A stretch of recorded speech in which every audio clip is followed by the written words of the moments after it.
Hello friends. This video is brought to you by mywayteaching.com.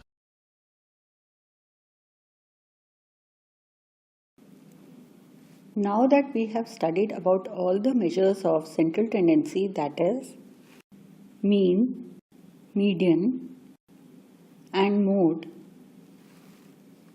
let us discuss which measure would be best suited for a particular requirement.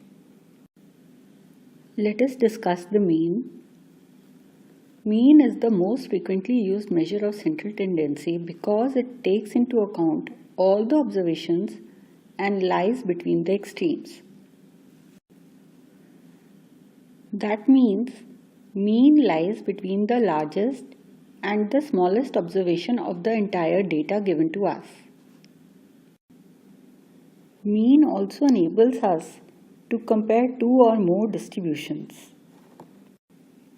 For example, we have data of marks obtained by the students of class 10th of school A in mathematics and of school B. Then we can find the average result of the students of both the schools and we can conclude which school has a better performance. But in cases where the data has extreme values, mean is not a good representation of the data because extreme values in the data affect the mean. For example, in the given data, one class has frequency 2, while the other classes have frequency lying between 20 to 35, and the last one has frequency 1. Then if we calculate the mean for this data, it will certainly not reflect the way the data behaves. So in such cases, the mean is not a good representation of the data. But note that if the classes have frequencies more or less the same, then we can use mean and it will be a good representation of the data. Let us now talk about median. In problems where individual observations are not important and we wish to find out a typical observation, then median is more appropriate. For example, finding the productivity rate of workers is a typical observation that we may require. Then median would be more appropriate measure of central tendency. Note that these are typical situations where extreme values may be there.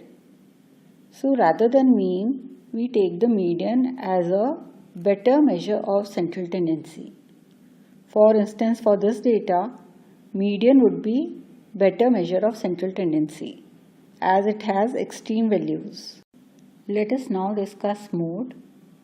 In situations which require establishing the most frequent value or most popular item, mode is considered the best measure of central tendency.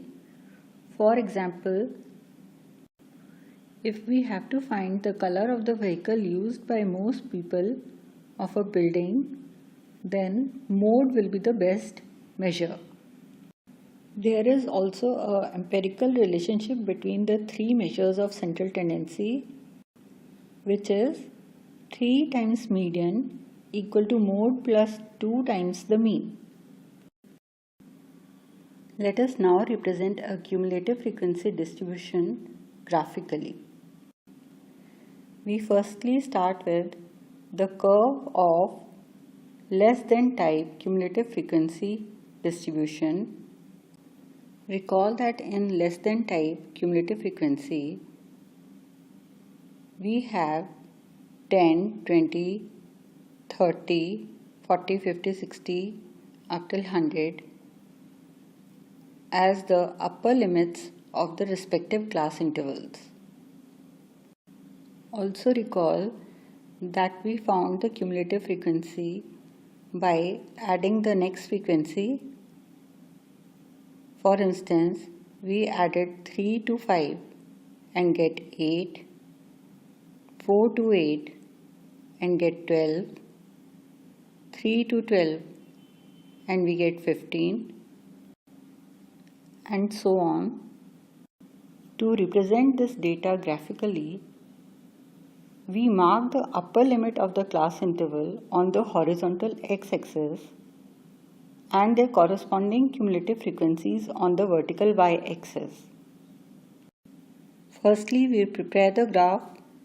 On the x-axis, we take the upper limits, and on the y-axis, we take the cumulative frequency. The scale may not be same on both the axes. Let us now plot the points corresponding to the ordered pair given by the upper limit and the corresponding cumulative frequency. So the first pair is 10, 5. It should be halfway. So our point is this one, representing 10, 5.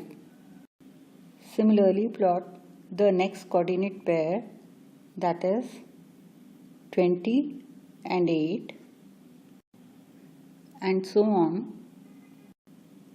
After plotting all the points on the graph paper, join them by a free hand and make a smooth curve. The curve that we get is called a cumulative frequency curve or an ogive.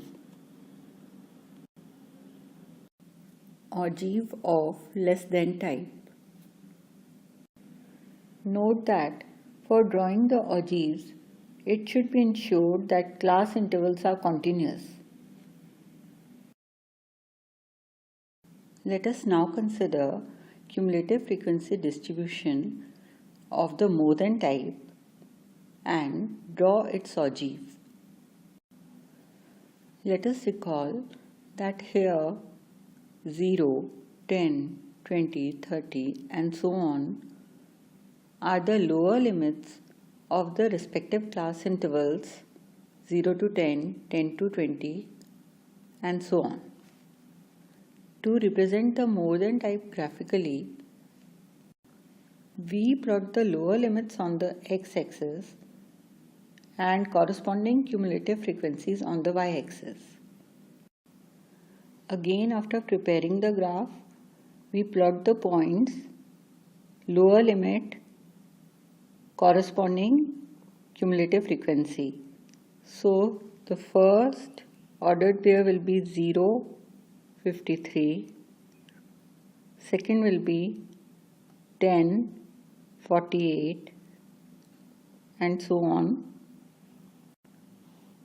We start with plotting the points 0, 53,